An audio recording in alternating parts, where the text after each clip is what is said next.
Hello all, and so this video is going to be really a comparison and contrast from Plato to his student Aristotle, and of course we'll also cover somewhat of an introduction to Aristotle and his metaphysics.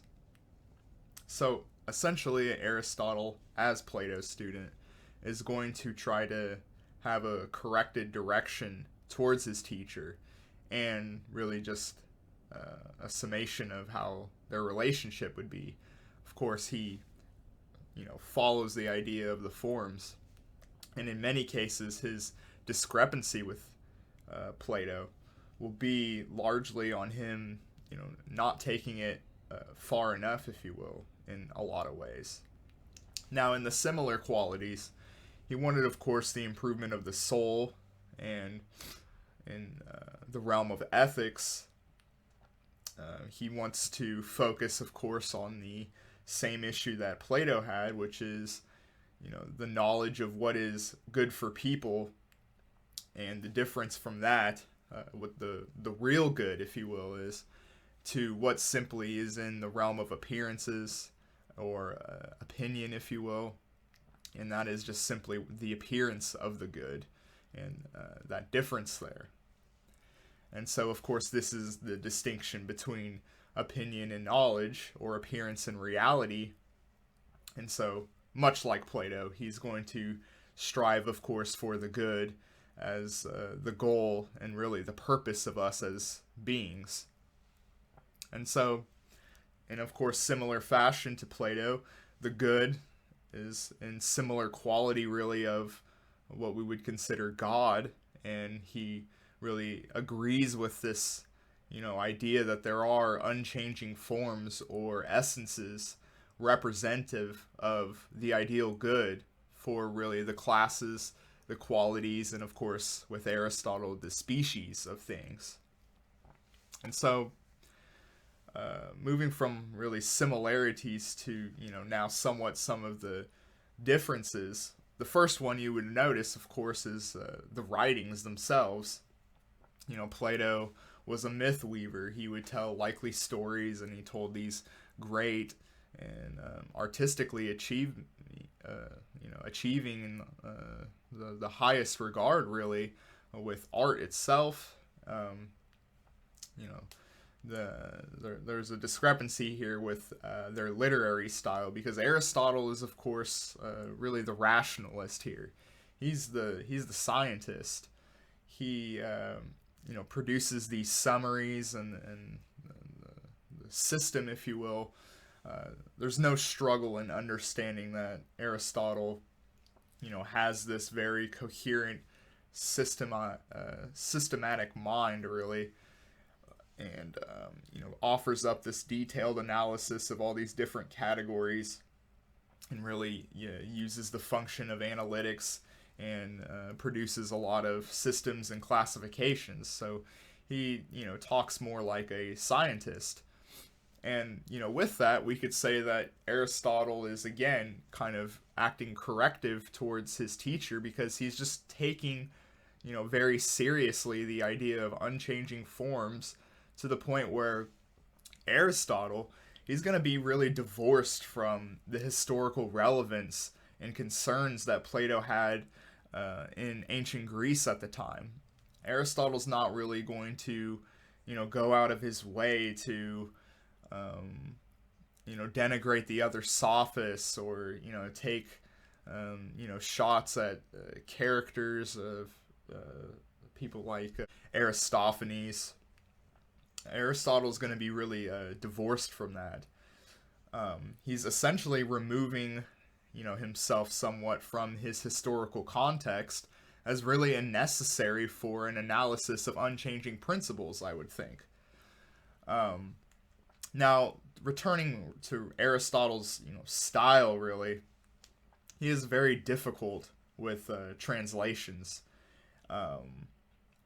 Much like Plato, and really any great theoretician in their mind, they're developing new terms, and with that have to adopt really a sort of technical style within their own framework, of, trying to make sense of what they're really talking about, because in many regards, a true genius, a philosophical genius, is going to brushing up on phenomena that really have yet to be defined or to define in a new way. And so with that, of course, you're going to have terminology or translations, of course, if you want to talk about languages, that are going to be very different from, the way people understand and interpret, those words at any given time. And of course, one of the main examples here would be the term essence or tiastin. And that is to simply ask what is. The essence is what it is, the inwardness, the thing that makes it really essential to itself. Essence is what it is, or the verbiage used as esse. Aristotle creates, a new word here and, mashes together a proposition and pronoun and, treats that combination as noun to how we would call a relationship, really. So, he's mishing and mashing, pronouns and nouns together. And essentially he's asking, what is the what is of this? Or in another way, its essence, to be what it is to be, being itself. This is what's translated to largely substance, as being what is a substance, a being in the essence of what the being actually is. Substance then can be interpreted as a really a reference to what has being. And so now we're, really delving into what the highest implications of the disagreements with his teacher Plato is.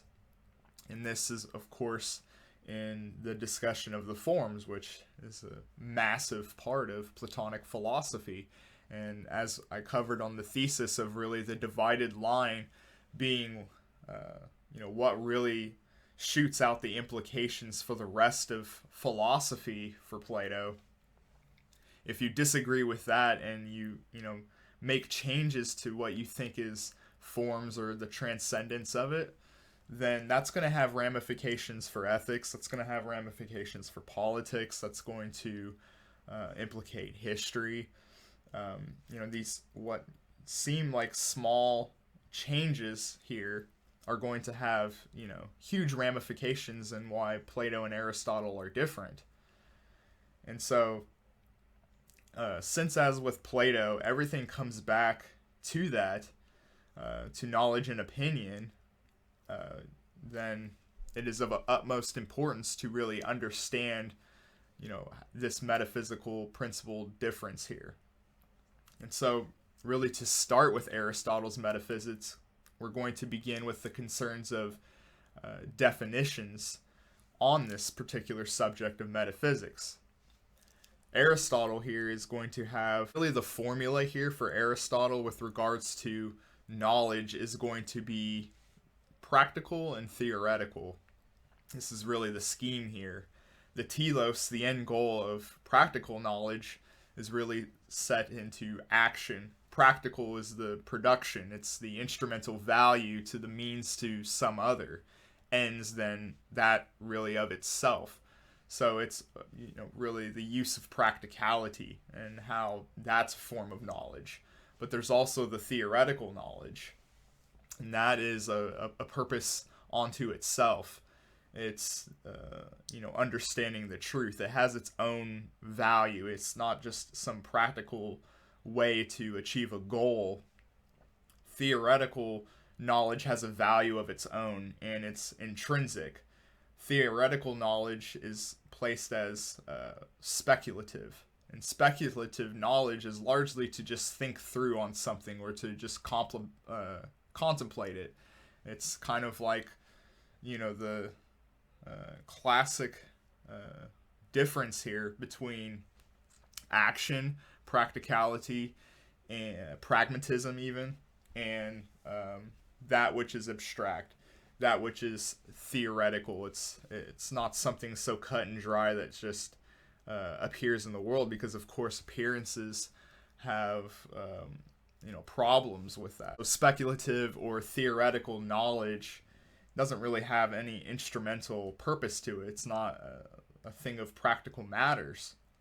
Practical knowledge has experience on its side. It has the act of art or the artifact, emphasizing the likes of the craftsman that Plato would talk about.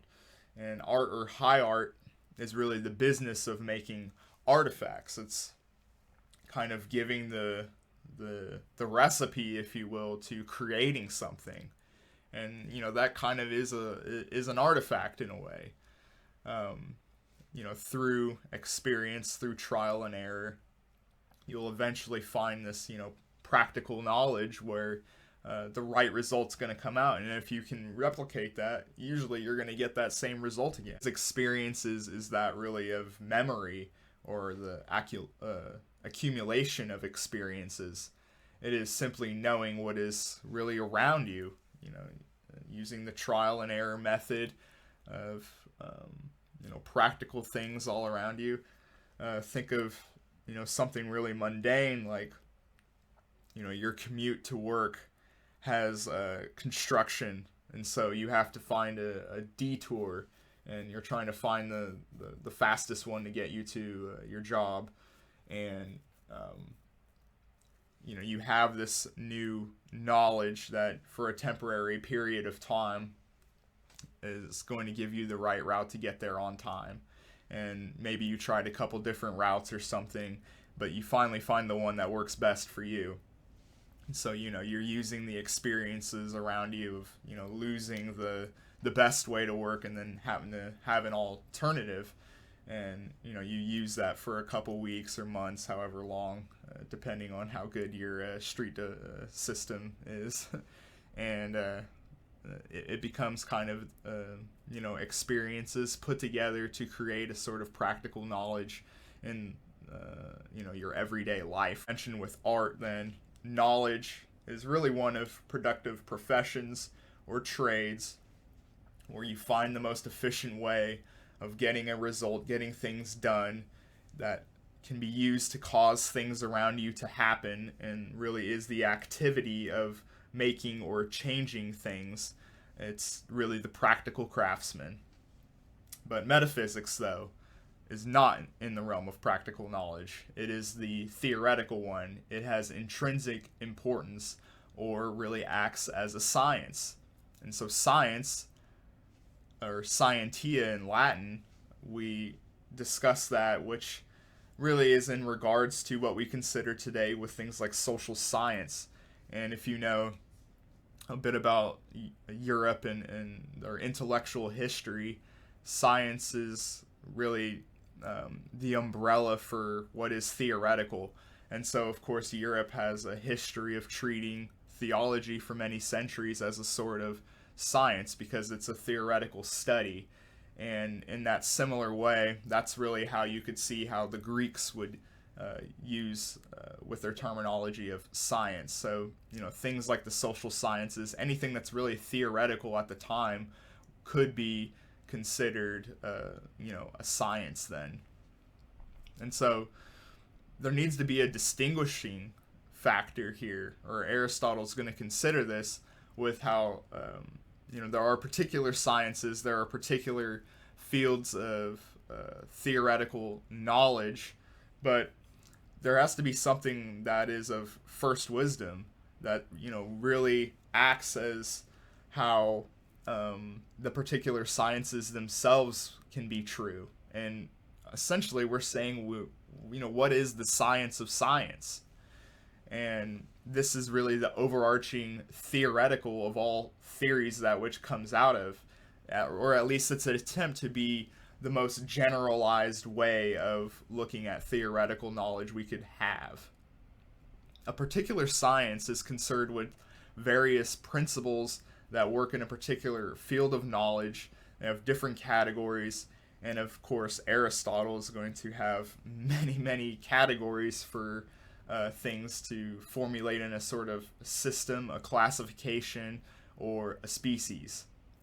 And so the scientist is investigating what causes the way things function.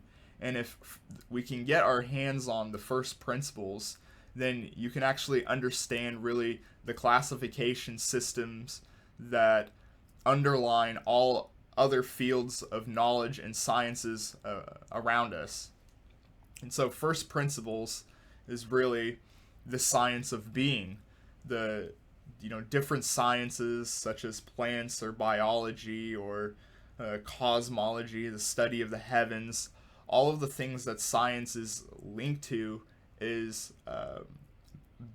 really the being who studies what it is to be or to become. And so this then is really the start of first wisdom, the science of sciences, the science of being.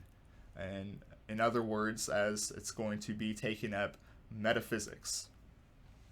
And Aristotle's metaphysics is kind of funny because they really were just these loose lecture notes, loosely tied together of Aristotle's writings. And when Aristotle, his works were being comprised together, they had different classifications because, of course, he talked about many different topics. Some were in the science of like early biology. Some of it was, of course, cosmologically inclined. The notes, though, that were really spare and kind of loosely around what is after physics, what's after the material. And so metaphysics then became this sort of label of the first cause of all causes. The concept of form and the processes of being is really the crux of these loosely tied together notes that Aristotle had. And they were comprised, he never uses the word metaphysics. It's kind of funny to point that out. They largely just used it as an umbrella term to look at what he had to say about after physics. Aristotle would use the translated being qua being, and this is really to say what is being in the sense of being. And so this is going to be really the classification for metaphysics and these queries about it for many centuries until you get the idea of ontology in the 18th century. Being qua being is really a broad generalization for many different fields of knowledge, if you will, of cosmological, psychological, and what is theologically driven. So it's a later classification in the 18th century that saw that metaphysics, just like how Aristotle's writings, they were across this, vast scape of knowledge that he's trying to give us. And, maybe we could clean this up with more classifications because, metaphysics is such a wide array of topics, really. We're going to delve into an investigation of being and a discussion, really, of causes and first principles. Then, of course, we're going to ask the question regarding the divine or the gods. And although Aristotle doesn't appear to, put himself up to any religion, this is still a discussion of first causes, and, there's going to be a lot of theological implications for that. And so, really, to get at what, Aristotle's disagreement with his teacher Plato, if you consider the writing of Parmenides in Plato's dialogues, it's a very, very complex and abstract dialogue, which is about the transcendent forms. We come across the problem of the participation aspect in universals as particular things, and how is that relationship demonstrated, really? How do we participate in it? Is it the thing or is it the whole? And so Aristotle is going to really take this up in the early part of metaphysics. Because Plato says, of course, that form is separate from matter. Forms are these transcendent things, and material things don't actually embody them. But yet, form, they all conform to some, level of formness. They're somehow alike to a form, but we don't have that form really in the material world. And so Aristotle says that among the forms, though, there are mathematical objects. There's mathematical proofs, such as equality or the perfect angle for a triangle. Mathematical objects, though, aren't separate from material objects because material objects have mathematical properties embedded within them. And so if mathematical objects are a part of form, and then how can we separate it from materiality? Form cannot be separate from matter. The material has a mathematical ordering principle to it, as, of course, Pythagoras would have said. And so, essentially, Aristotle is going to say that, of course the forms appear in the world to us because they have things like mathematical proofs put to them. And since material and mathematical properties are entangled in many ways, then form is, out there. Form is in the material for Aristotle.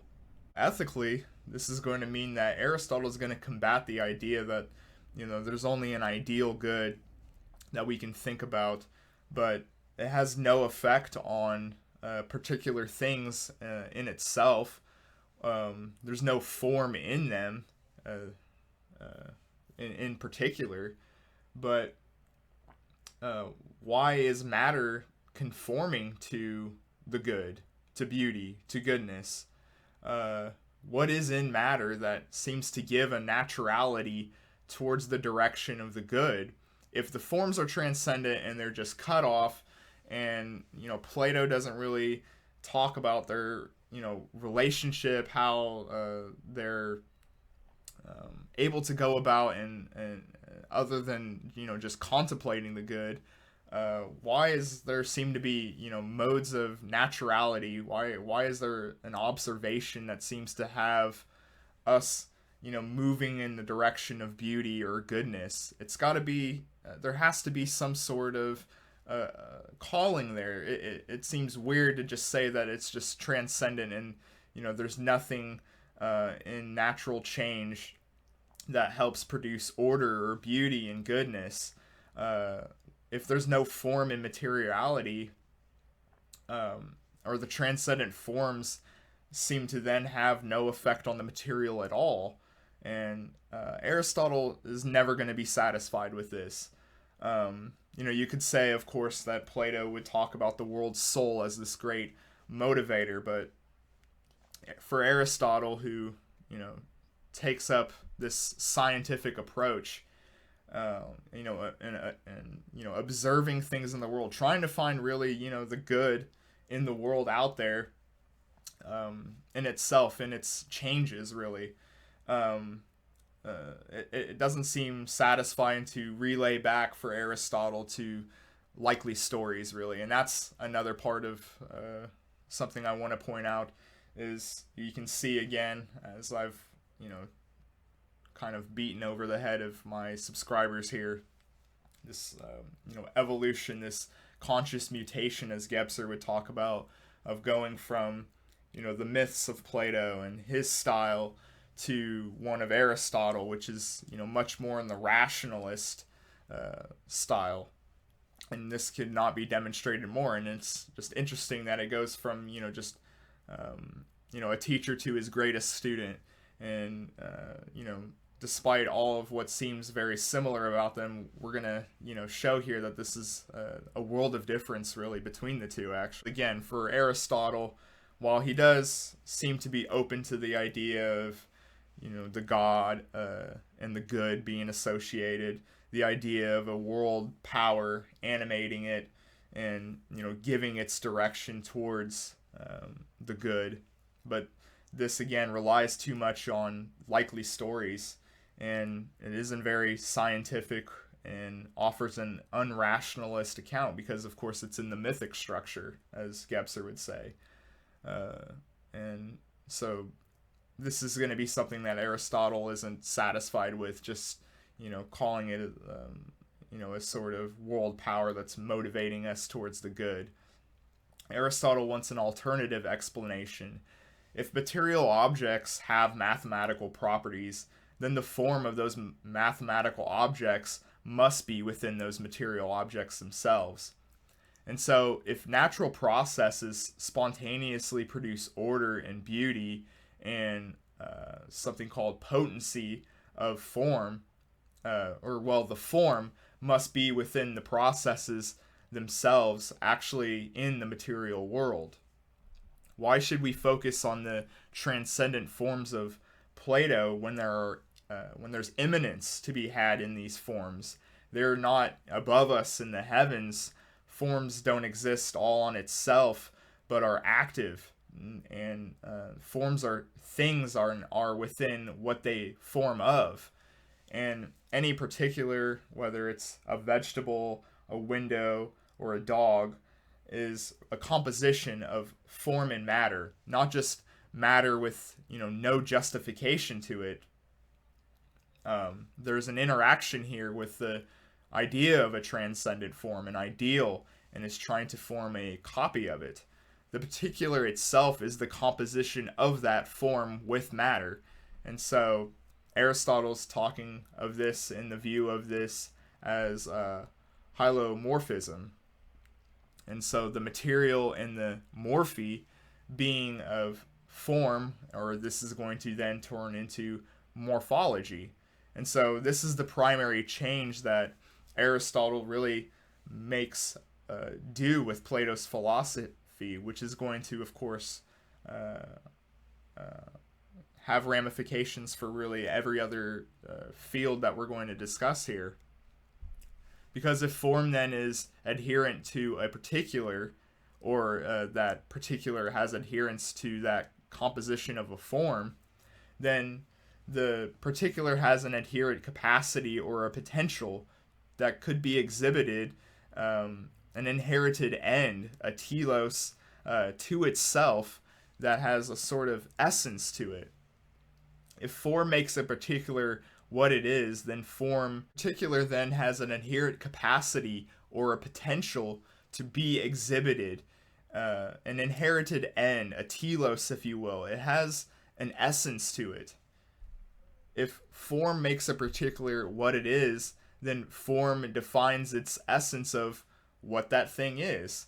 The form means it has a capacity to be a particular thing or a sort of potential that can be actualized, such as, of course, a seed becoming a tree, to go from a bud to, a beautiful flower.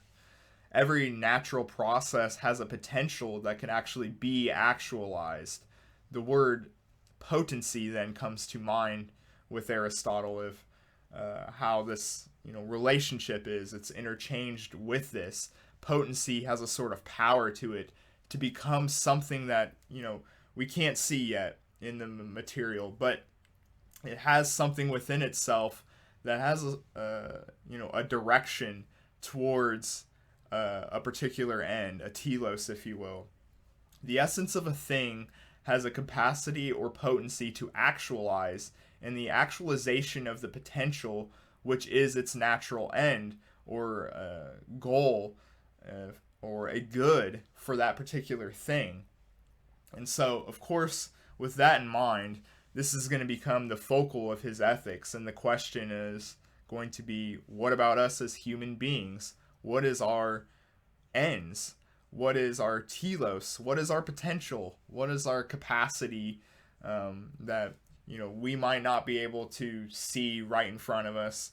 Of course, that is actually a big struggle in the world for a lot of people. Is they have this sort of conflict of not being recognized or even doubting it themselves from their own conditions around them, but they have this sort of tension within them because there's an essence that's just yearning to come out of them. there's a potential within them, a power that they're stumbling to try to find. And this is going to be a big point for Aristotle. What is the essence of a human being by virtue of what which has a corresponding potential? To actualize that potential is of its ramifications of how do we give about a society, or the measures to actualize people's potential. How do we, as they would put it, flourish or come to go from a bud to a blossoming flower? How do we bring about people's potential? And so this is ultimately a qualitative achievement, or at least a goal of one's potential.